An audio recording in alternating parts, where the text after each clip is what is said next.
नमस्कार, आप सभी का स्वागत हेलो किसान में। मैं हूं मुकुल शर्मा।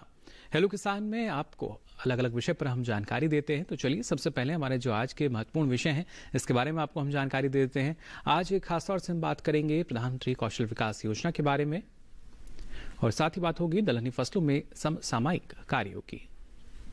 काफ़ी महत्वपूर्ण विषय हमारे आज के, और इन दोनों विषय से संबंधित अगर आप कुछ भी सवाल पूछना चाहते हैं तो आप हमारे टोल फ्री नंबर पर हमें कॉल कर सकते हैं। नंबर है 1800113060, साथ ही 1800113061। इन नंबर्स पे आप हमें कॉल कर सकते हैं और आपके सवालों के जवाब देने के लिए बेहद ही खास मेहमान हमारे साथ जुड़े हैं। इनका भी परिचय हम आपसे करा देते हैं। आपको बता दें हमारे साथ जुड़े हैं डॉक्टर सत्येंद्र आर्या जी। आप मुख्य कार्यकारी अधिकारी हैं भारतीय कृषि कौशल परिषद भारत सरकार में। आपका बहुत बहुत स्वागत डॉक्टर सत्येंद्र आर्या जी। और इसके साथ ही हमारे साथ आपको बता दें स्टूडियो में मौजूद हैं डॉक्टर RS बाना जी। आप वरिष्ठ वैज्ञानिक हैं सस्य विज्ञान संभाग में भारतीय कृषि अनुसंधान संस्थान पूसा नई दिल्ली में। आपका बहुत बहुत स्वागत। धन्यवाद। तो देखिए, जैसा हमने आपको बताया कि आज के जो दोनों ही महत्वपूर्ण विषय हैं हमारे, और अगर देखा जाए जब हम बात करते हैं आत्मनिर्भर भारत की तो उसके लिए जो कौशलता की बात कही जाती है वो भी महत्वपूर्ण है। और इसके साथ साथ अगर हम दूसरे नज़रिए से देखें तो जो हमारी दलहनी फसलें हैं उसमें भी आत्मनिर्भरता जो है काफ़ी महत्वपूर्ण रहती है हमारे लिए, ना सिर्फ खाद्य सुरक्षा के लिहाज से बल्कि पोषण सुरक्षा के लिहाज से भी। इस पर भी आगे हम विस्तार से बात करेंगे। लेकिन यहाँ सबसे पहले डॉक्टर सत्येंद्र आर्या जी आपके पास में आना चाहूँगा।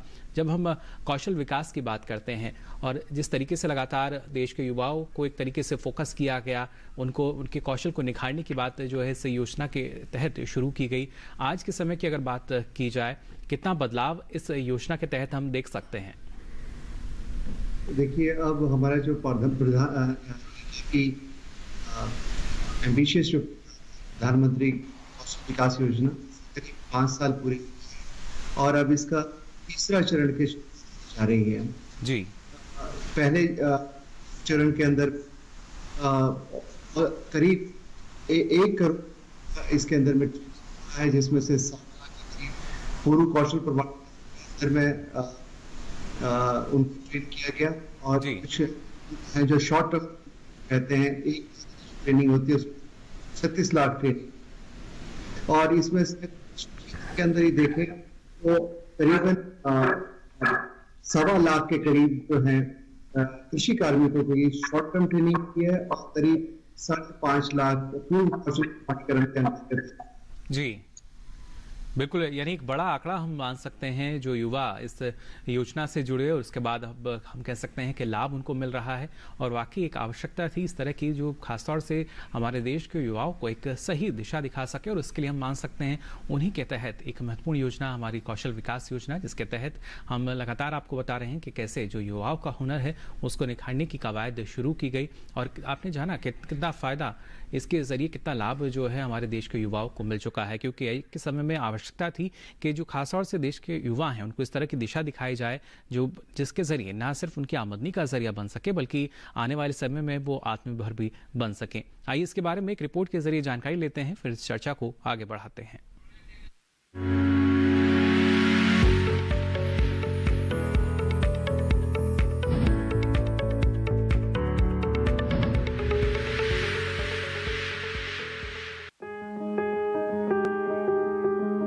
प्रधानमंत्री श्री नरेंद्र मोदी के नेतृत्व में सरकार युवाओं को आत्मनिर्भर बनाने के लिए लगातार प्रयासरत है। पिछले 6 वर्षों में सरकार की ओर से हर क्षेत्र में बेहतरी के लिए बहुत सी योजनाओं की शुरुआत की गई। इन्हीं में से एक है प्रधानमंत्री कौशल विकास योजना, जो युवाओं के बीच PMKVY के नाम से जानी जाती है। प्रधानमंत्री कौशल विकास योजना कौशल विकास व उद्यमिता मंत्रालय की प्रमुख योजना है। प्रधानमंत्री कौशल विकास योजना के संचालन का मुख्य मकसद समाज के बेरोजगार और शिक्षित युवाओं को औद्योगिक प्रशिक्षण देना है, ताकि उनकी तकनीकी दक्षता में और अधिक निखार आ सके। इस ट्रेनिंग का फायदा उठाकर युवा या तो स्वयं का कोई काम धंधा शुरू कर सकते हैं या कहीं नौकरी भी कर सकते हैं। इसके अलावा इस योजना के तहत कौशल कामगारों को सरकारी स्तर पर भी नौकरी दिलवाए जाने के प्रयास किए जाते हैं। प्रधानमंत्री कौशल विकास योजना के तहत कौशल विकास, डिजिटल प्रौद्योगिकी और उद्योग, 4.0 से संबंधित कौशल विकास पर ध्यान को बढ़ाया जाएगा। मांग आधारित कौशल प्रशिक्षण पर ध्यान केंद्रित किया जाएगा, जिसमें जिला कौशल समितियों को मजबूत करने और स्थानीय रोजगार कार्यालयों के साथ जुड़ने जैसे कुछ पहलुओं को जोड़ा गया है। अगर पिछले 5 वर्षों के आंकड़ों पर नजर डालें, प्रधानमंत्री श्री नरेंद्र मोदी के नेतृत्व में युवा आकांक्षाओं को पूरा करने के उद्देश्य से पिछले 5 सालों में देश के 707 जिलों में 723 प्रधानमंत्री कौशल केंद्रों की स्थापना की गई। सरकार का लक्ष्य हर जिले में एक PMKK स्थापित करना है, जिससे लोकल स्केलिंग को महत्व दिया जा सके।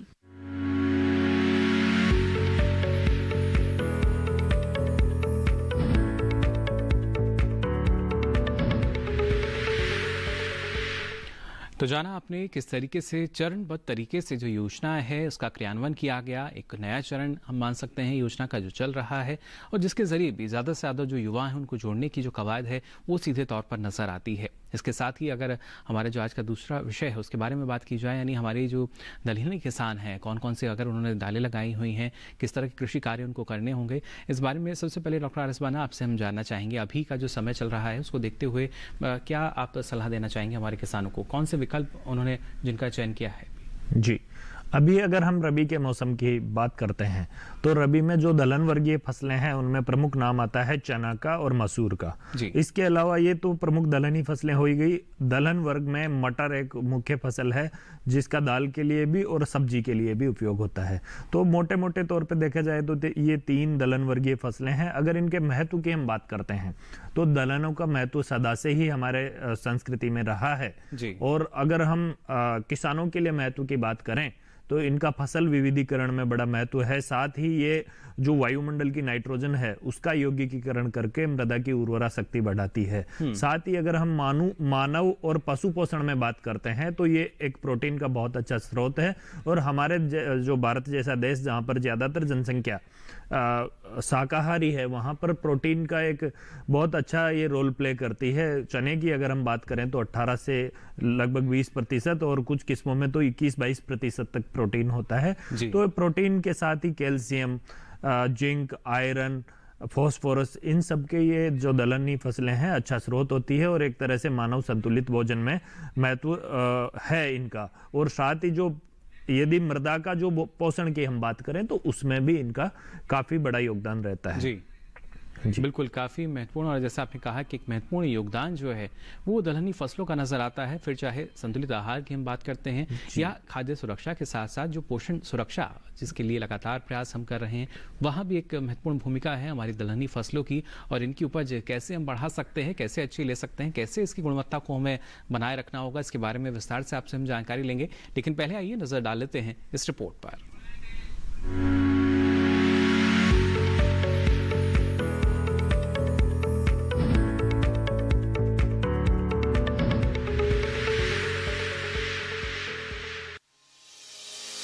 दिसंबर के महीने में अधिकतर फसलें अपने क्रांतिक बढ़वार की अवस्था में होती हैं। इस कारण सिंचाई के लिए प्रबंधन बेहद जरूरी हो जाता है।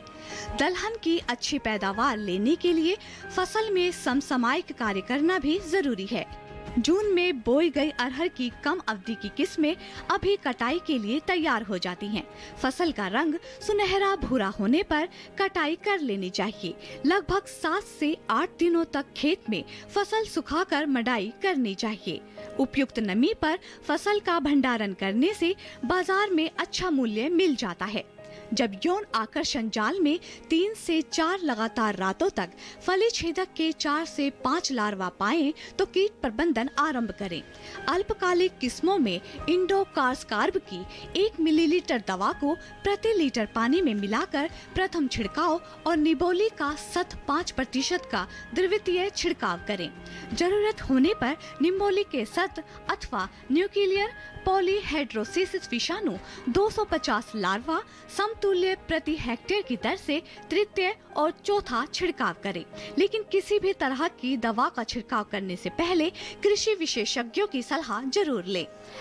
अरहर स्ट्रीपर पर 150 किलोग्राम प्रति घंटे की क्षमता के साथ यह अरहर की फलियों और पत्तियों को पौधों को क्षति पहुंचाए बिना अलग कर देता है। इस प्रकार अलग की गई फलियों और पत्तियों को वर्टिकल थ्रेशर से मिडाई की जा सकती है। वहीं मसूर की फसल में अधिक पानी की आवश्यकता नहीं पड़ती है, लेकिन अधिक पैदावार के लिए 1 या 2 सिंचाई पुष्प अवस्था से पहले बुआई के 40 से 45 दिनों बाद देने से उत्पादकता में बढ़ोतरी होती है।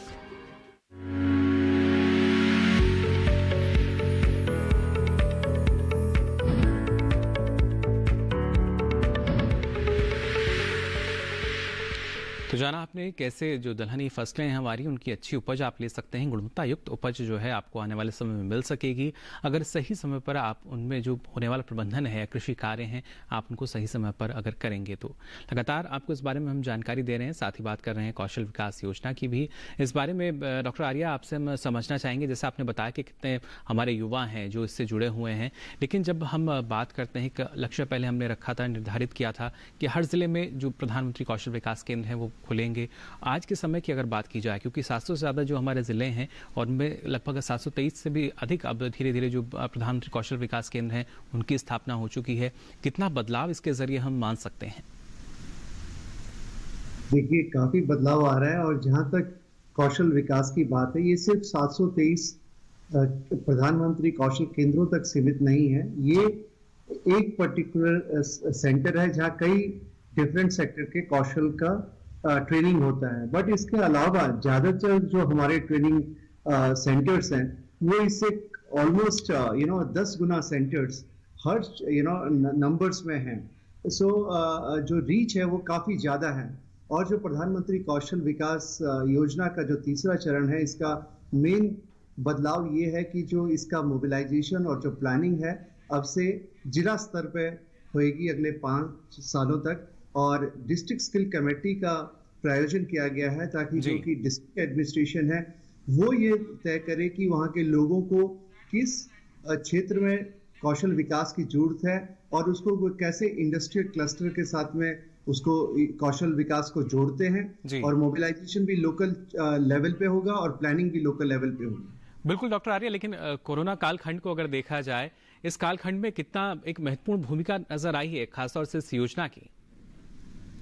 अभी 118 जिलों के अंदर में जो ज्यादा प्रभावित क्षेत्र थे उसके अंदर में भी काफी कौशल विकास योजना पे काफी जोर दिया गया। और ये जैसे कि हर क्षेत्र के अंदर में थोड़ा जो इम्पैक्ट आया वो हर किसी चीज में आया, लेकिन हर चीज का एक थोड़ा सा प्लस पॉइंट भी होता है। जैसे हमने कभी सोचा नहीं था, और या जो ब्लेंडेड लर्निंग की हम बात करते थे कि कौशल विकास के अंदर में हम ऑनलाइन जो टूल्स हैं उनको कैसे यूटिलाइज करें, तो वो पहली बार इस चीज का प्रयोग किया गया और एक ज्यादा फास्ट स्केल के अंदर में उन चीजों को डेवलप किया गया कि किस तरीके से हम ज्यादा से ज्यादा लोगों को हम किसी भी पेंडेमिक में पहुंच सके। और हर चीज का ध्यान रखते हुए कौशल विकास के जितने भी प्रोग्राम हैं उनको दोबारा चालू कर दिया गया है।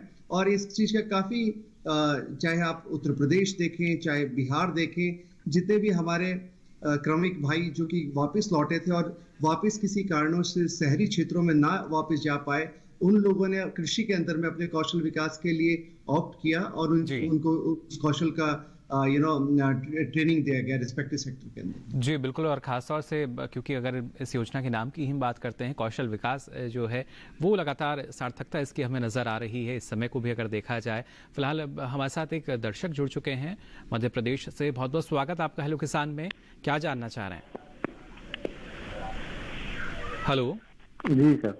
जी सज्जन जी, बहुत बहुत स्वागत आपका, क्या जानना चाह रहे हैं? जी सर, अभी इस मौसम में मैंने कहा हम मटर लगा सकते हैं कि नहीं? अभी के समय में मटर लगा सकते हैं या नहीं, ये जानना चाह रहे हैं? जी चलिए बिल्कुल, डॉक्टर बाना मैं चाहूंगा आप बताएं इनको सही समय है या नहीं? हाँ, जी अभी क्योंकि दिसंबर लगभग आधा जा चुका है तो मटर तो काफी लेट हो गया है। मटर का जो उपयुक्त समय है मध्य भारत और जो दक्षिण भारत है वहाँ पे अक्टूबर के पहले सप्ताह से ही शुरू हो जाता है और जो अक्टूबर के लास्ट तक मटर की बुआई हो जाती है। अगर हम उत्तरी भारत की भी बात करें तो नवंबर के प्रथम पखवाड़े तक मटर की बुआई का जो समय है वो उचित समय है। तो मेरे ख्याल से अभी ये उचित समय तो नहीं है, इनको इसकी बजाय जो दूसरे विकल्प है सब्जियों के, चूंकि अभी जैसे प्याज का मौसम आने वाला है या जो दूसरे विकल्प हैं या जो देरी से बुआई वाली गेहूं की किस्में हैं, यदि इनके पास वो उपलब्ध हैं तो वो कर सकते हैं। अगर मटर लगाना ही है तो उस दशा में मतलब मटर ही लगाना है, उसी का बाजार उपलब्ध है और आपने एक ठान रखा है तो कुछ देरी वाली किस्में आती है उनका आप उपयोग कर सकते हैं और उसको भी प्री जर्मिनेटेड मैं ये कहूंगा दाने को भिगोकर और उस तरह से लगाएं ताकि तुरंत अंकुरण हो और एक थोड़ा सा मल्चिंग कर दें। जैसे ही बुआई करें खेत में मल्चिंग कर दे क्योंकि तापमान बहुत कम हो गया है तो अंकुरण पे विपरीत रूप से प्रभाव पड़ना निश्चित है और उपज है अभी बुआई करेंगे तो काफी कम मिलेगी, इसलिए थोड़ा मल्चिंग कर देंगे तो कुछ हद तक हम पौधों को शुरुआती अवस्था में बचा पाएंगे और आपके जो मटर है वो आप ले सकते हैं पर विशेष परिस्थितियों में भी। पर मैं फिर से दोहराना चाहूंगा कि अब आप काफी लेट हो चुके हैं। जी देखिए, विकल्प आपके लिए हम कह सकते हैं कि है, लेकिन जो उपज है ये आपको समझना होगा। जितना देरी आप बुआई में करते हैं उतना ही जो उपज है वो प्रभावित होने लगती है। फिलहाल अगर आप तमाम प्रबंधन भी अपनाते हैं लेकिन ज़रूरी यही कि आप सोच समझ कर फैसला लें और ना सिर्फ जो दलहनी फसलें हैं इनका प्रबंधन जो है वो बेहतर तरीके से करें, बल्कि जैसे कि आज लगातार आपको बता रहे हैं कौशल विकास के बारे में, वहाँ से भी जानकारी लेकर और ज़्यादा जो जानकारी है उसको बढ़ाएं, देश को आत्मनिर्भर भी बनाएं। आगे भी आपको हम यहाँ जानकारी देंगे लेकिन फिलहाल यहाँ रुक रहे हैं एक छोटे से ब्रेक के लिए।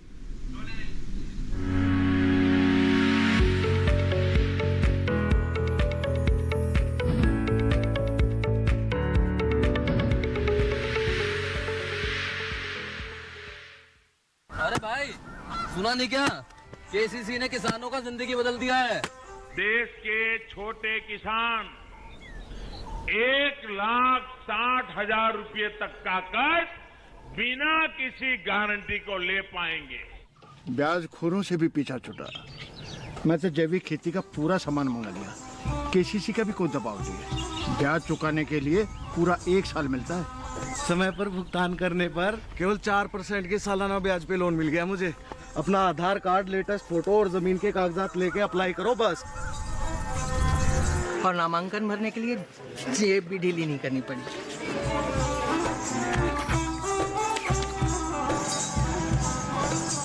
चाचा, उधार चुकाने के 24 घंटे के बाद उतने ही पैसे वापस निकाल सकते हैं। केसीसी ने किसानों की जिंदगी वाकई बदल दी है। तो आप भी किसान क्रेडिट कार्ड अपनाएं और सहजता से ऋण पाएं।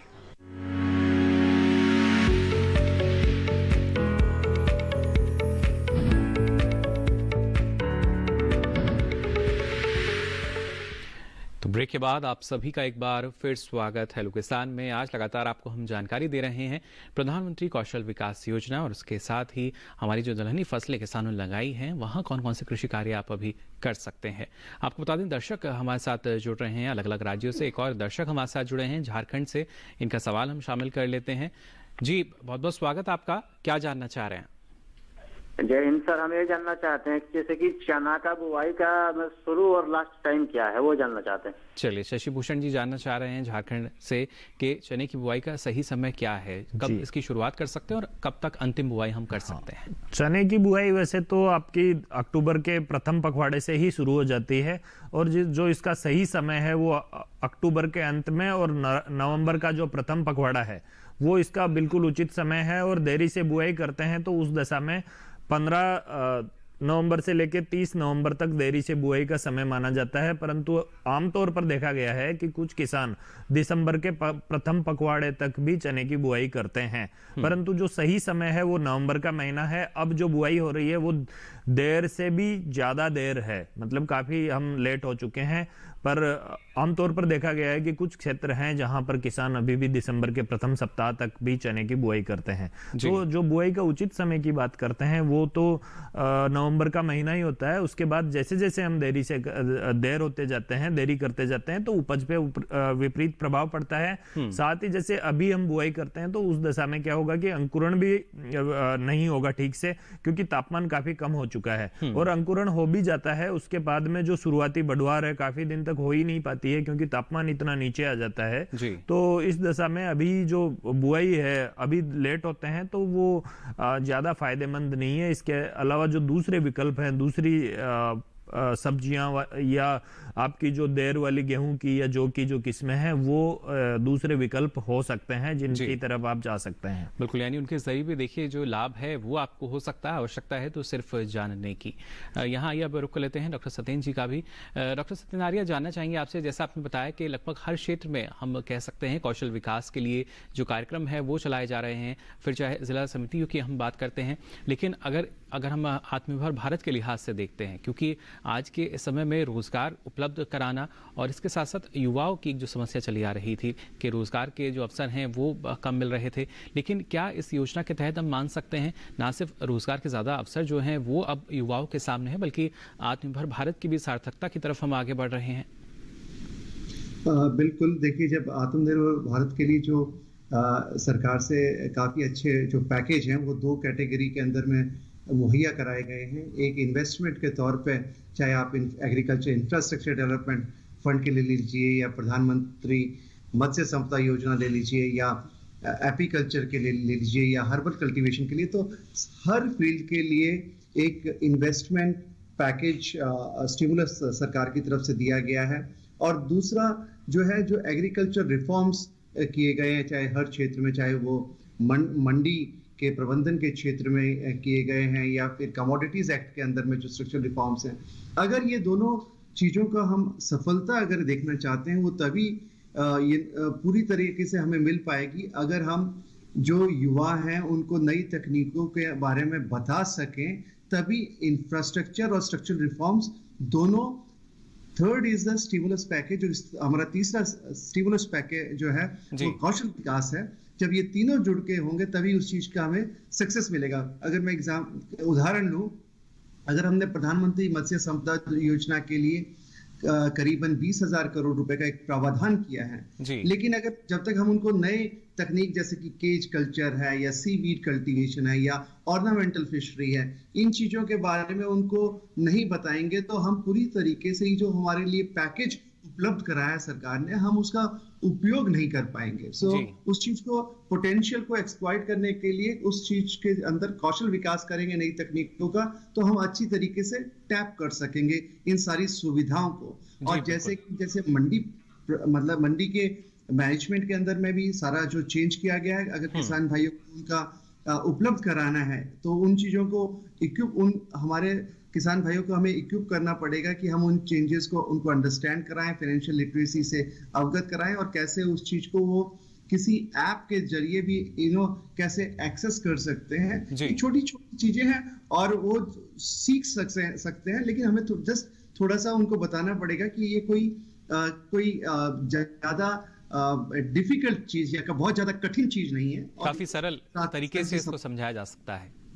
हाँ जी, जी बिल्कुल। और जैसा आपने कहा कि ना सिर्फ अगर हम बात करते हैं बल्कि जो तकनीक है वो अब पहुंचाई जा रही है और जो उनकी दक्षता है उसको और निखारने के जो प्रयास हैं लगातार किए जा रहे हैं। यहाँ डॉक्टर आर.एस. बाना, आपसे भी हम जानना चाहेंगे, जैसे आपने बताया कि जो तापमान का प्रभाव है वो हमारी फसल पर कहीं ना कहीं पड़ता है, जो उपज को भी प्रभावित करता है, लेकिन जिन किसानों ने अपनी जो हमारी दलहनी फसलें हैं, चना है या मटर है या हम दूसरी फसलों की बात करें जो खेत में लगी हैं, वहाँ पर किस तरह का प्रभाव तापमान का मान सकते हैं? क्योंकि सर्दियों का मौसम चल रहा है और पाला पड़ने शुरू हो जाता है, उसका क्या प्रभाव? अभी अगर हम तापमान की बात करें तो तापमान नीचे आ रहा है। उत्तर भारत के कुछ क्षेत्र हैं जहाँ पे शून्य की तरफ बढ़ रहा है, पहाड़ों में बर्फबारी शुरू हो चुकी है कुछ क्षेत्रों में, और शीघ्र ही जो राष्ट्रीय राजधानी का क्षेत्र है वहाँ भी तापमान 5 डिग्री के तरफ बढ़ने वाला है। तो अमूमन दिसंबर महीने का जो अंतिम सप्ताह होता है और जनवरी महीने का जो प्रथम सप्ताह होता है, उस समय मानते हैं एक पीक पीरियड, ठंड का समय, जब तापमान 0 डिग्री की तरफ बढ़ जाता है। तब क्या होता है कि जो पौधों की कोशिकाओं में कोशिका द्रव्य होता है वो एक तरह से फूल कर, जैसे वो बर्फ जमती है तो एक आयतन बढ़ जाता है, और आयतन बढ़ने से क्या है, कोशिका भित्ति फट जाती है और पौधा झुलस जाता है। उसको हम पाला पड़ना बोल देते हैं। तो इसका यही ध्यान रखें कि जैसे ही तापमान 5 डिग्री या 4 डिग्री से थोड़ा कम हो और शून्य की तरफ बढ़े, आसमान साफ हो, हवा नहीं चल रही हो, तो आपको समझना चाहिए कि पाला पड़ सकता है। और ऐसे ठंड के मौसम में एक ध्यान रखें, अगर सिंचाई के साधन उपलब्ध हों, विशेषकर जो हमारी दलहनी और तिलहनी फसलें हैं तो ऐसे ही क्षेत्र में लगाई जाती है जहां पे सिंचाई की सुविधा कम होती है। परंतु फिर भी आप कोशिश करो, यदि सिंचाई की इनमें हो सके तो पाले से बचाने में सिंचाई काफी मदद करती है। तो अभी सिंचाई यदि आपके मृदा में नमी है तो उसको बचा के रखें। कुछ दिन बाद जैसे ही पाला पड़ने की संभावना हो, उस समय उस सिंचाई को काम में लें तो ज्यादा अच्छा है। आप फसल को उससे पाले से बचा सकते हैं। इसके अतिरिक्त एक बहुत ही और भी आसान और सस्ता उपाय है जिससे आप पाले से हमारी जो दलहन वर्गीय फसलें हैं या जो अन्य फसलें हैं उनको बचा सकते हैं। वो है जो गंधक का तेजाब होता है, उसका छिड़काव करके गंधक के तेजाब को 1 लीटर को 1000 लीटर पानी में मिला लें, यानी कि 0.1% का घोल बना लें, और प्रति हेक्टर की दर से इसका अगर छिड़काव करते हैं तो भी हमारी जो फसलें हैं उसको हम पाले से बचा सकते हैं। तो इस तरह से अगर हम लगातार निगरानी करते रहें और पहले से ही सावधान हो जाएं कि पाला पड़ सकता है, तो उस दशा में हम हमारी फसल को बचा सकते हैं। इसके अलावा जो हमारी पूर्व फसलों के जो अवशेष होते हैं, जैसे कि पराली पड़ी है, उसको इकट्ठा करके रखो खेत की मेड़ पर, और ऐसे समय में आप जो दलहन वर्गीय फसलें हैं उनमें या जो अन्य फसलें हैं वहां भी उसको खेत में बिछा सकते हैं।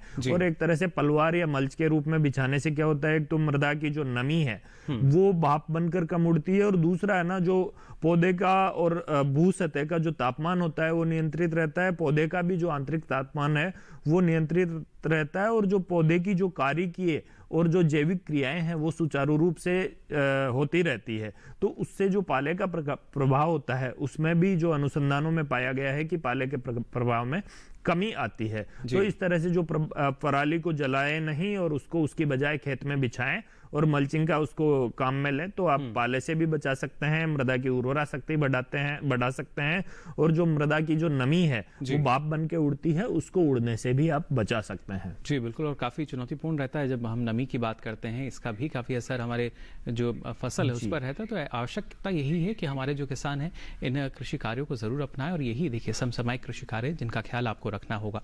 अब आइए आगे बढ़ते हैं और बात करते हैं किस तरीके से हमारे जो नए कृषि कानून आए हैं ये हमारे किसानों को लाभ पहुंचा सकते हैं। आइए जानते हैं।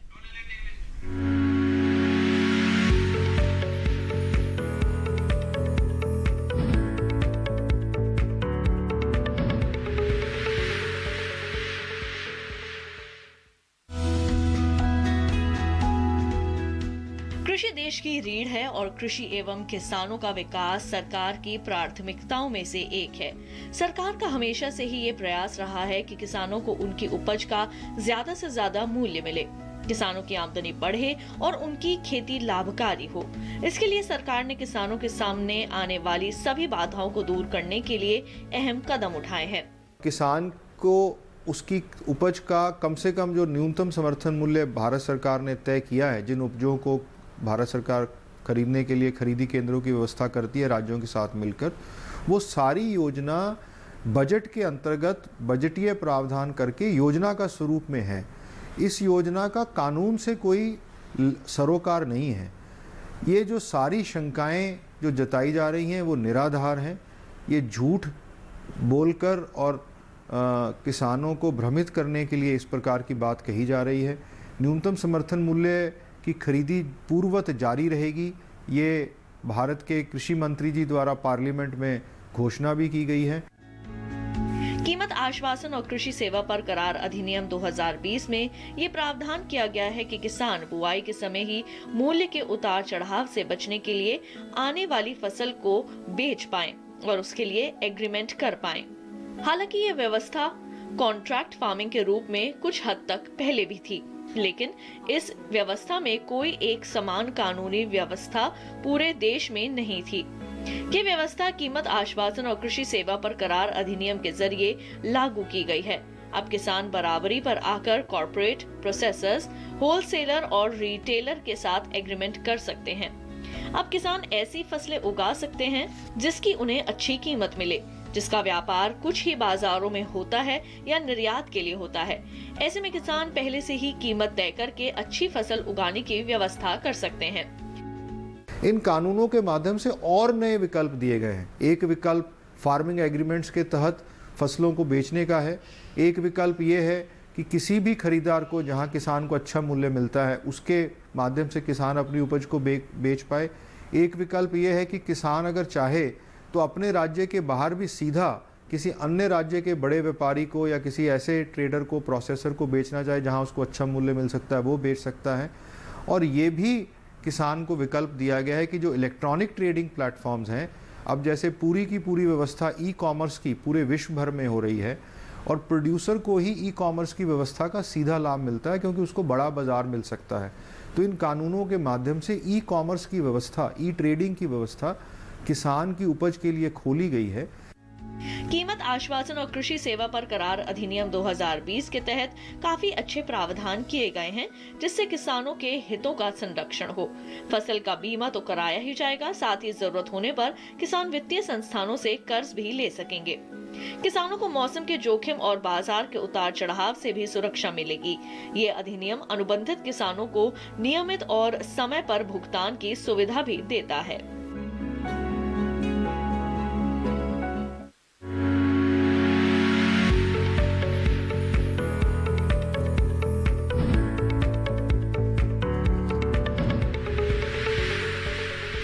तो जाना आपने किस तरीके से जो नए कृषि कानून हैं और किसानों को मजबूती प्रदान कर रहे हैं और किसानों के लिए एक कह सकते हैं सशक्तिकरण की अगर जब बात की जाती है, किसानों को सशक्त करने की बात कही जाती है, उस नज़रिए से भी काफ़ी महत्वपूर्ण। फिलहाल हमारे साथ एक और दर्शक जुड़ चुके हैं फोन लाइन पर। बहुत बहुत स्वागत आपका हेलो किसान में। क्या जानना चाह रहे हैं? अरुण जी जी सवाल पूछ सकते हैं आप अपना।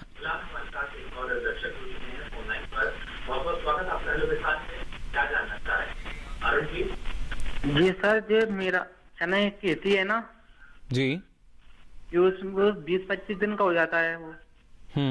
इसके बाद वो पेड़ सूखने लगते हैं, कहीं कहीं के पेड़, तो वो क्यों सूखते हैं सर? डॉक्टर बाना कुछ और जानना चाहेंगे? में पूरा पौधा सूखता है या पौधे का कुछ हिस्सा सूखता है? जैसे कुछ पत्तियां पीला पीला बुरी बुरी होना शुरू होती है और फिर सूखता है, या पूरा पौधा एकदम से सूख के और मतलब आप भूसा ऐसे कट जाता है? नहीं, पीला होके और एकदम सूख जाता है फिर वो। और कुछ पॉकेट्स में होता है या पूरे खेत में एक समान होता है? नहीं, एक खेत में एक समान होता है, कहीं कहीं पर मतलब कहीं कहीं नजर आता है ऐसे स्थिति। जी, इसमें देखो पौधा ऊपर से धीरे धीरे सूखने लगता है, तो उसमें जो उकठा रोग है उसमें ऐसा होता है, पहले कुछ पत्तियां बुरी होती है और ऊपर वाली कुछ पत्तियां सूखना शुरू होती है, उसके बाद धीरे धीरे करके पूरा पौधा सूखता है जी। तो ये उकठा रोग का लक्षण है उसका। एक तो ये ध्यान रखें कि हर बार उसी खेत में बार बार चना नहीं लगाएं, फसल चक्र जरूर अपनाएं। और कुछ जो उकठा रोधी किस्में हैं उनको ही आप लगाएं। आप अपने जो कृषि विशेषज्ञ हैं उनसे सलाह लें, या जो पूसा के हमारे संस्थान की भी कुछ किस्में हैं, जैसे पूसा 256 है, पूसा 272 है, GNG 563 है, इस तरह अवरोधी है। तो इस तरह की कुछ किस्में हैं जो उकठा रोग उनमें थोड़ा कम होता है या कुछ रोधिता उनमें होती है, तो इस तरह की किस्में आप लगा सकते हैं। साथ ही जब बुआई करें उस समय आप एक चीज ध्यान रखें, बीज उपचार जरूर करें कवकनाशी से, जो आजकल सिस्टेमिक फंजीसाइड जिनको बोलते हैं, उनका उपयोग आप जरूर करें बीज उपचार के लिए। बाविस्टीन जैसे है 2 ग्राम प्रति किलो बीज की दर से उपचारित कर देंगे तो आपका कम लागत में ही उकठा रोग से आप बच पाएंगे। अब इस अवस्था में यदि आपके हो ही गया है तो उस दशा में भी आपको सिस्टेमिक फंजीसाइड है, जैसे बाविस्टीन है या अन्य जो आधुनिक सिस्टेमिक कीट कवकनाशी है, उनका 2 ग्राम दवाई 1 लीटर पानी में और करीब करीब 400 से 500 लीटर पानी प्रति हेक्टर की दर से यदि आप छिड़काव करते हैं तो इस रोग पर काबू पा सकते हैं। और यदि थोड़ा कम प्रकोप है तो उस दशा में आपका एक बार छिड़काव करने से काबू आ जाएगा, अन्यथा आपको छिड़काव की एक सप्ताह बाद पुनः एक पुनरावृत्ति करनी पड़ेगी, दोहराना पड़ेगा आपको। तो खेत में लगातार निगरानी करते रहें। चने का तो ये ध्यान रखना ही है, जिन खेतों में लगातार चना लगाते हैं इस रोग का प्रकोप होता है और आपको ध्यान रखना है, खेत में निगरानी करते रहना है। और अभी कई और भी लेकिन कई जो रोग हैं उनकी बात कही जाती है, इसके बारे में भी आपसे मैं जानकारी लूंगा। लेकिन पहले यहाँ डॉक्टर सत्येंद्र आपसे हम जानना चाहेंगे, जिस तरीके से आपने भी यहाँ जिक्र किया कि जो हम नए कृषि कानूनों को भी देखते हैं या जिस तरीके से कृषि क्षेत्र का विकास विस्तार किया जा रहा है उसमें काफ़ी अहम भूमिका में जो हमारे युवा हैं वो भी नजर आएंगे। फिर चाहे हम देखते हैं कि जो खाद्य प्रसंस्करण की जो बात है पूरा तरीके से फोकस भी उस पर है, या प्रोसेसर्स की हम बात करते हैं, तो इन तमाम क्षेत्रों को अगर देखा जाए तो कहीं ना कहीं कौशल विकास इन क्षेत्रों में करके हमारे जो युवा हैं काफ़ी आगे बढ़ सकते हैं, काफ़ी संभावनाएं उनके लिए। हाँ, देखिए सबसे पहले हमें इस बात का महत्व जानना चाहिए कि जो एक पीढ़ी से दूसरी पीढ़ी को कृषि ज्ञान होता था या जो एक पीढ़ी से दूसरी पीढ़ी को मिलता था वो चीजें कम होती जा रही, क्योंकि जो युवा है वो अपने बड़ों के साथ में जो समय बिताते थे वो थोड़ा सा कम हो गया है।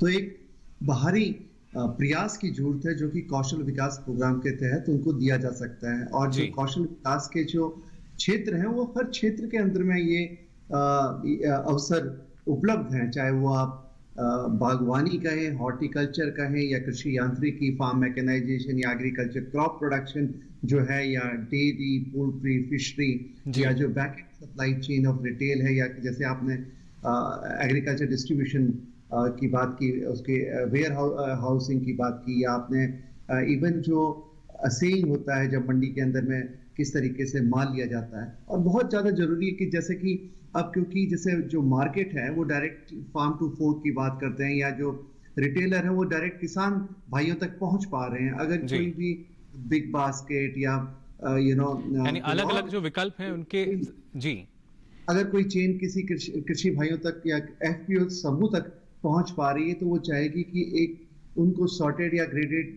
तरीके से माल उपलब्ध हो। तो वो उन चीजों को ये सिखाना कि पोस्ट हार्वेस्ट प्रैक्टिसेस कैसे ढंग से हम प्रैक्टिस उसकी पैकेजिंग करें या उसकी कटाई कैसे करें, ताकि वो जो वेस्टेज है हमारी फल सब्जी की वो कम से कम हो, और वो इस तरीके से पैकेज्ड फॉर्म में, चाहे वो इवन मंडियों से भी अगर बिक रही हो या उसको कोई भी रिटेल चेन वहां से ले रही हो, तो उसको उसका सही मूल्य मिल सके। क्योंकि कई बार प्रेजेंटेशन और जो प्रिजर्वेशन जो होता है, ये दोनों ही चीजें काफी महत्वपूर्ण हो जाती हैं।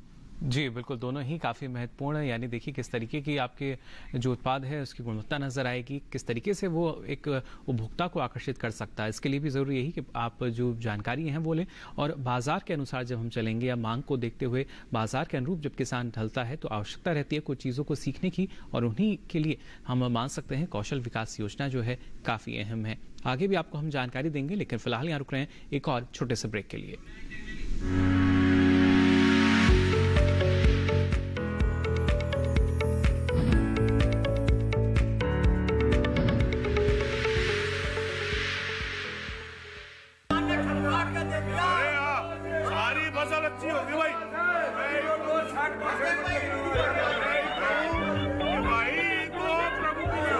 और अब एक जरूरी सूचना, देश के कुछ राज्यों में किसानों द्वारा बड़े पैमाने पर पराली जलाने से आसमान में धुंध छा गई है।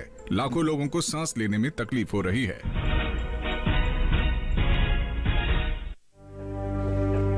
हर साल हम अपने घर फूकते हैं और तमाशे बनते हैं। ना, मैं ना मानता। ये काम तो बरसों से होता आ रहा है, अब ऐसा क्या नया आ गया?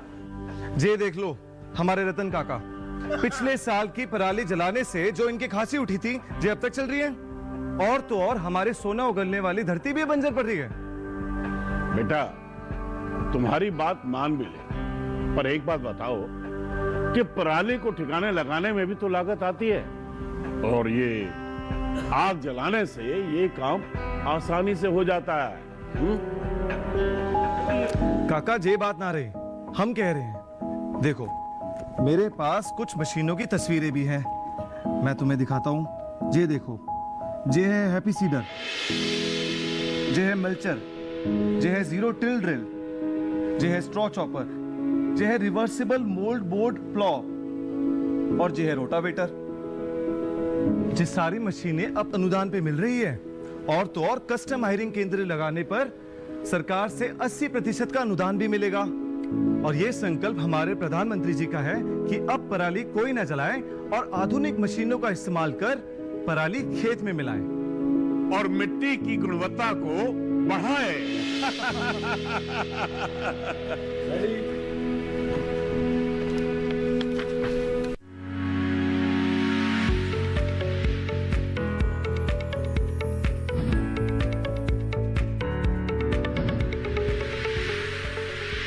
ब्रेक के बाद आप सभी का एक बार फिर स्वागत। हेलो किसान में लगातार आपको हम जानकारी दे रहे हैं प्रधानमंत्री कौशल विकास योजना के बारे में और साथ ही दलहनी फसलों के सामयिक कृषि कार्यों के बारे में भी, यानी कौन कौन से ऐसे कृषि कार्य प्रबंधन आपको अभी अपनाना होगा।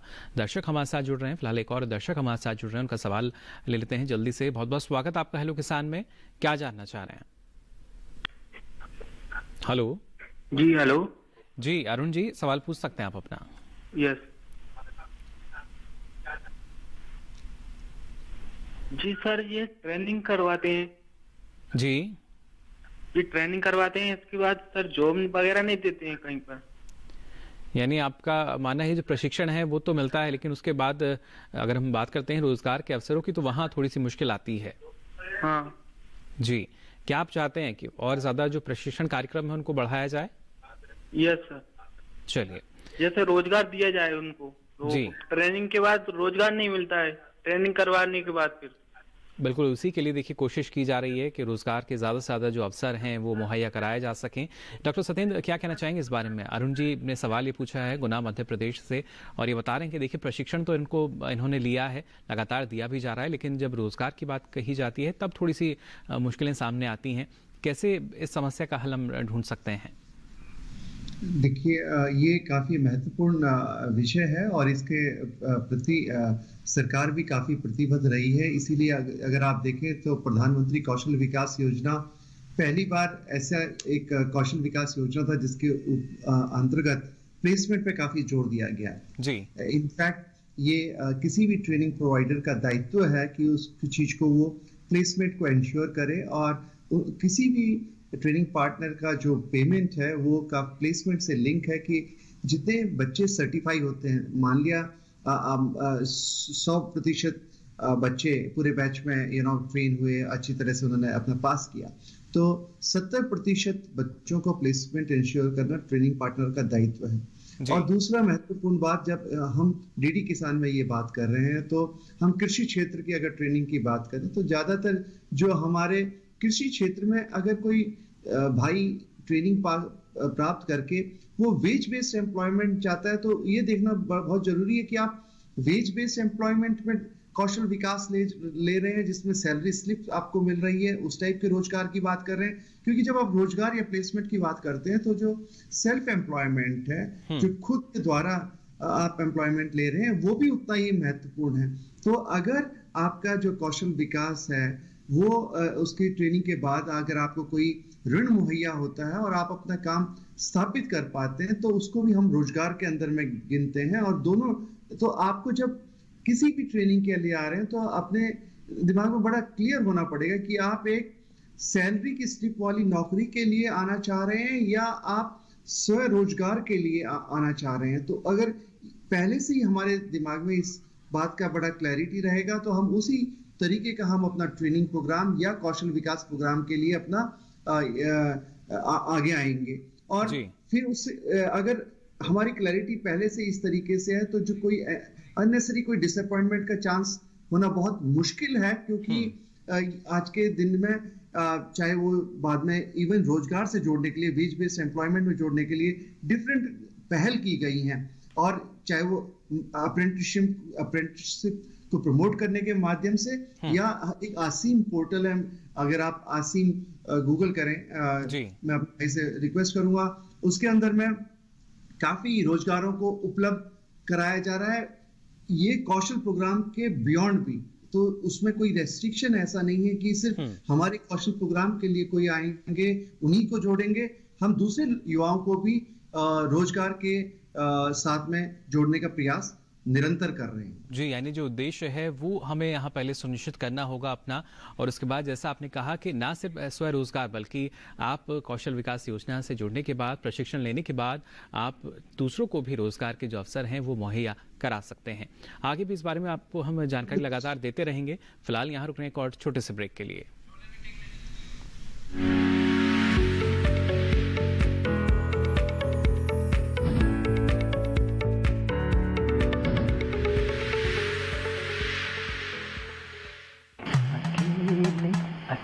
अरे वाह भैया, अकेले अकेले। अरे तू भी ले, पर खाएगा कैसे? मैं ऑर्गेनिक खेती की बात कर रहा रे बेटे। अकेले अकेले खेती कब तक करेगा? मतलब गांव में 20-25 किसानों का समूह बना के पंजीकरण करवा ले, फिर सरकारी ट्रेनिंग भी मिलेगी और मुफ्त जैविक बीज खाद भी। फिर पीजीएस ऑर्गेनिक की सरकारी मोहर के साथ तेरी उपज आकर्षक पैक में पहुंचेगी बड़े बाजार तक। अच्छा? हाँ। अरे भाई, कहाँ चल दिया? सबको साथ लाने, आमदनी बढ़ाने। तो किसान भाई समझ गए ना? साथ मिलकर ऑर्गेनिक खेती कीजिए, अपनी परंपरा को आगे बढ़ाइए, ज्यादा मुनाफा कमाइए। माटी से प्रेम की परंपरा है परंपरागत खेती।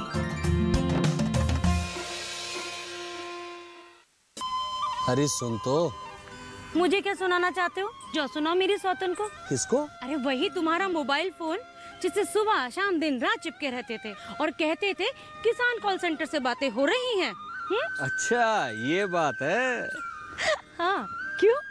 क्या हुआ? अब बात नहीं होती क्या? अब तो झट से बात हो जाती है। ऐसा क्या?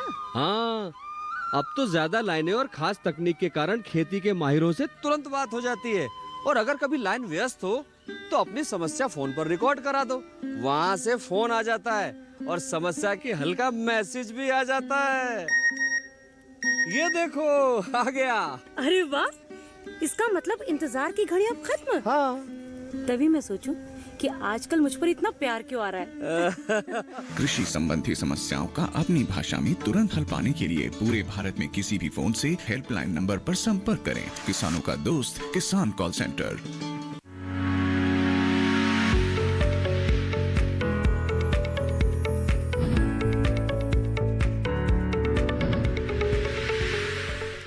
ब्रेक के बाद आप सभी का एक बार फिर स्वागत है। किसान में लगातार आपको हम जानकारी दे रहे हैं और हमारे साथ दर्शक भी अलग अलग राज्यों से जुड़ रहे हैं। फिलहाल एक और दर्शक हमारे साथ फोन लाइन पर जुड़ चुके हैं, इनका सवाल हम शामिल कर लेते हैं। बहुत बहुत स्वागत है प्रताप जी आपका। हेलो किसान में क्या जानना चाह रहे हैं? सर जी, चना और मसूर में सरसों हो रही है जी। चना मसूर में सरसों है जी। तो आपसे बता कोई दवा है ऐसी जो निकल जाए? चलिए बिल्कुल रखवाना, क्या आप इनको सलाह देना चाहेंगे? मैं जो समझ पाया हूँ कि चना और मसूर में इनके खरपतवारों का प्रकोप हो रखा है। जो दूसरी तरीके के पौधे हैं जो इन्होंने बोए नहीं है, अवांछित पौधे उसमें उगे हुए हैं। तो चना और मसूर में और जो भी दलहन वर्गीय फसलें हैं उसमें सबसे अच्छा तो यही रहता है कि जब फसल 25-30 दिन के आसपास की या 35 दिन की अवस्था में हो जाए तब हाथ से एक बार निराई गुड़ाई अवश्य कर दें, जिससे कि जो दूसरे अवांछनीय पौधे हैं, खरपतवार हैं, उनको भी निकाल सकें। और दूसरा फायदा वो होता है कि खरपतवार नियंत्रण के साथ साथ जो मृदा की ऊपरी परत टूट जाती है उससे दो प्रमुख फायदे होते हैं दलहन वर्गीय फसलों को।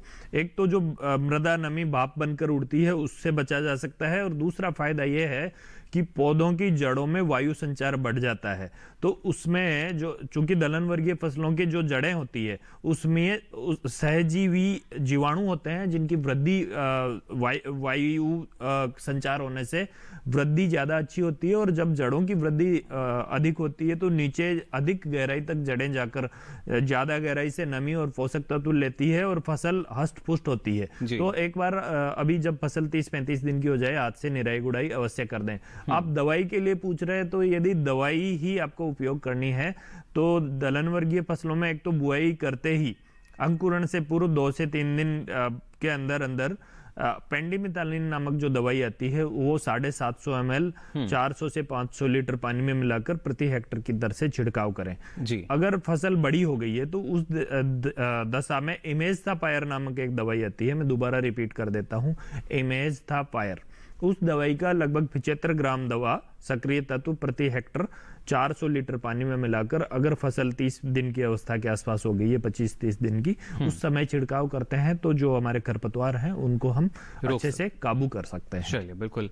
यहाँ डॉक्टर सत्येंद्र आपसे भी हम जानना चाहेंगे, जब बात करते हैं किसानों की आय को दोगुना करने की, उस लक्ष्य को जल्द से जल्द हासिल करने की बात अगर की जाए, कितना महत्वपूर्ण या कितनी महत्वपूर्ण भूमिका जो है वो कौशल विकास योजना की आपको नजर आती है? देखिए, जब कृषि भाइयों की आय के डबलिंग की बात करते हैं या दोगुना करने की बात करते हैं तो बहुत जरूरी है कि किसी भी रिस्क या मतलब कि जो कि कोई भी खतरा होता है या जलवायु का खतरा होता है उसको मिटिगेट करने के लिए ये जरूरी है कि हम जो उसका पास में जो चीज वो कर रहा है उसको थोड़ा सा डाइवर्सिफाई करें। चाहे कोई कृषि भाई सिर्फ कृषि क्षेत्र में लिप्त है तो उसको कैसे हम एलाइड सेक्टर में या पशुपालन में या मुर्गी पालन में या मत्स्य पालन में इन चीजों के अंदर में कौशल विकास करवाएं ताकि वो एक दूसरा स्ट्रीम, एक आय का दूसरा साधन साथ में जोड़ सके, वो बहुत ज्यादा जरूरी है। यहाँ साथ में ये भी जरूरी है कि जब आप आय को दुगनी करने की बात करते हैं तो कुछ आपको डाइवर्सिफिकेशन इस तरीके से करना पड़ेगा कि आप अपनी उन चीजों को एक ट्रेडिशनल तरीके से जो चीज अगर आप बोते आए हैं तो उसके साथ में कुछ साथ में जोड़ सकें। अगर आप किसी पेरी अर्बन एरिया में यानी किसी बड़े शहर से मान लिया 50 से 60 किलोमीटर की दूरी के अंतर्गत अंदर रह रहे हैं तो आप फल या सब्जी का अगर बुआई करेंगे तो आपको उसमें फायदा होने के ज्यादा अवसर प्राप्त हो सकते हैं। तो ये जो यानी बाजार के अनुरूप चले किसान हमारे, जैसे पोर्टफोलियो मैनेजमेंट कोई भी शहरी निवेशक करता है वैसे ही हमारे कृषक भाइयों को अपना रिस्क को कम करके और अपने आय के साधनों को बढ़ाने के लिए वो जरूरत है। तो जब अगर आप उन चीजों को साथ में जोड़ सकें जिसको आप इंटीग्रेटेड फार्मिंग कहते हैं तो आप अपने इनकम को थोड़ा सा उस तरीके से साथ में बढ़ाते हैं और उसके अंदर में कोई एडिशनल इन्वेस्टमेंट आपको करने की जरूरत नहीं होती। तो ये उस तरीके से आपको नई चीजों को सीखना बहुत जरूरी है जी। और उस लिहाज से देखा जाए तो काफ़ी महत्वपूर्ण प्रधानमंत्री कौशल विकास योजना, इसके बारे में आपने इतनी महत्वपूर्ण जानकारी डॉक्टर सत्येंद्र आर्या हमारे साथ साझा की, इसके लिए आपका बहुत बहुत शुक्रिया। धन्यवाद जी। तो यहाँ देखिए डॉक्टर सत्येंद्र आर्या हमें बता रहे थे किस तरीके से जो प्रधानमंत्री कौशल विकास योजना है वो किसानों के लिए मददगार साबित हो रही है, फिर चाहे उनकी आमदनी को दोगुना करने की बात करें या फिर हम बात करें आत्मनिर्भर कृषि की। लेकिन कहीं ना कहीं जो हमारे किसान भाई बहन हैं उनकी लागत को भी कम करना है, इस बारे में भी आपको लगातार हम जानकारी दे रहे हैं। इससे पहले एक और दर्शक हमारे साथ जुड़ चुके हैं, इनका सवाल हम शामिल कर लेते हैं। बहुत बहुत स्वागत आपका हेलो किसान में, क्या जानना चाह रहे हैं? जी हेलो जी, सवाल पूछ सकते हैं आप अपना। जी, सवाल में कौशल विकास में जो होता है ना जी उसमें आपका गौ पालन का कुछ प्रशिक्षण मिलता है क्या? जी बिल्कुल, देखिए अलग अलग जो जिले हैं उनमें कौशल विकास केंद्र खोले गए हैं और कोशिश यही की जाती है कि लगातार जो उसमें युवा प्रशिक्षण ले रहे हैं या कोई भी आप अगर उसमें प्रशिक्षण लेना चाहते हैं तो उसके बाद आपको बेहतर अवसर जो हैं वो उपलब्ध कराए जा सकें। साथ ही जब सर्टिफिकेशन हो जाता है यानी आपको एक प्रमाण पत्र जब दिया जाता है तो उसके बलबूते आपको ऋण में काफ़ी हम कह सकते हैं कि सुविधा हो सकती है, सरलता जो है वो ऋण लेने में आपके लिए हो जाती है। आप किसी भी बैंक से ऋण लेकर एक नई शुरुआत कर सकते हैं और उसके लिहाज से अगर देखा जाए तो काफ़ी महत्वपूर्ण, जैसे कि डॉक्टर सत्येंद्र आर्या हमें बता रहे थे प्रधानमंत्री कौशल विकास योजना के बारे में। यहाँ फिलहाल डॉक्टर आरिस्माना आपसे हम जानना चाहेंगे, किसानों की लागत की जब बात आती है तो माना जाता है कि जो फसल में कीट लगते हैं या कीटनाशियों पर किसान का ज्यादा खर्च हो जाता है। जब हम दलहनी फसलों की बात कर रहे हैं क्योंकि ये लागत को तो बचाती हैं किसान की, लेकिन जब इसमें कौन से कीट लगने का खतरा है फिलहाल के समय? जो दलहन वर्गीय फसलें हैं उनमें सबसे महत्वपूर्ण कीड़ा तो जो लगता है वो है फली भेदक कीट। चने में भी, मसूर में भी, मटर में भी। उसकी रोकथाम के लिए कम से कम लागत में उसका नियंत्रण हो, उसके लिए फेरोमोन ट्रैप मैं बताना चाहूंगा। 5 से 6 फेरोमोन ट्रैप आप लेंगे और उसको प्रति हेक्टर लगा देंगे तो ये कीट है उसका प्रकोप काफी कम हो जाएगा। दूसरा, फसल चक्र अपनाएं तो बिना किसी लागत के ही आप इन कीटों को काफी हद तक नियंत्रण में रख सकते हैं। अगर कीट आ ही गया है खेत में तो उसमें फिर आपको कीटनाशी का उपयोग करना जरूरी हो जाता है। लेकिन डॉक्टर तो प्रति पत्ती देखना पड़ेगा कितने कीट हैं, या लगातार देखते हैं कि साथ, क्योंकि अक्सर ये होता है किसानों ने देखा एक कीट भी नजर आ रहा है तो छिड़काव कर दिया जाता है। नहीं, एक कीट नजर आने पे छिड़काव नहीं करना है। जैसे प्रति पौधे 4-5 कीट आपको नजर आते हैं या प्रति स्क्वायर मीटर में 15-20 कीट नजर आते हैं, तो उस दशा में आपको लग रहा है कि काफी नुकसान हो रहा है, उस दशा में आप छिड़काव जरूर करें। और उसमें आजकल जो दवाई आती है इमामेक्टिन बेंजोएट या स्पाइनोसेड, मैं दोबारा बोल देता हूं, इमामेक्टिन बेंजोएट या स्पाइनोसेड 200 ग्राम दवाई प्रति हेक्टर की दर से पानी में मिलाएं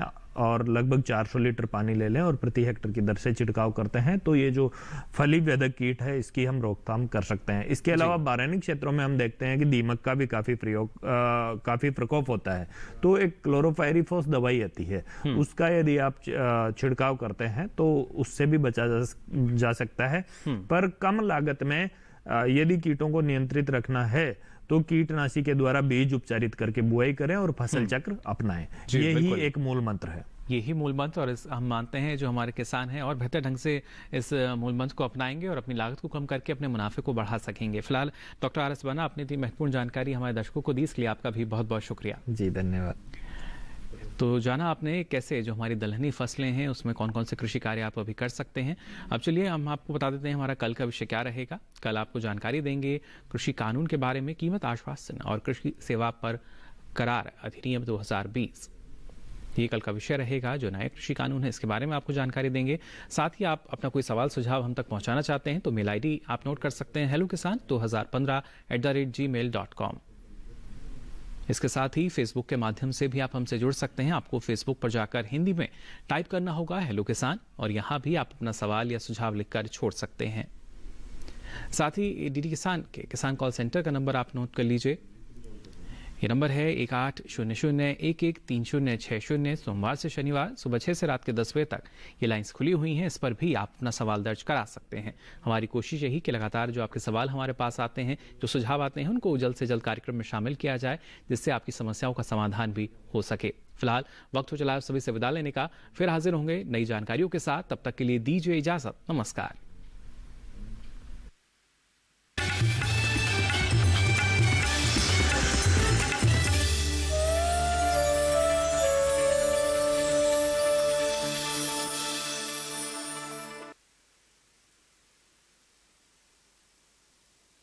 जीवन शैली और जीने के अंदाज को टटोलता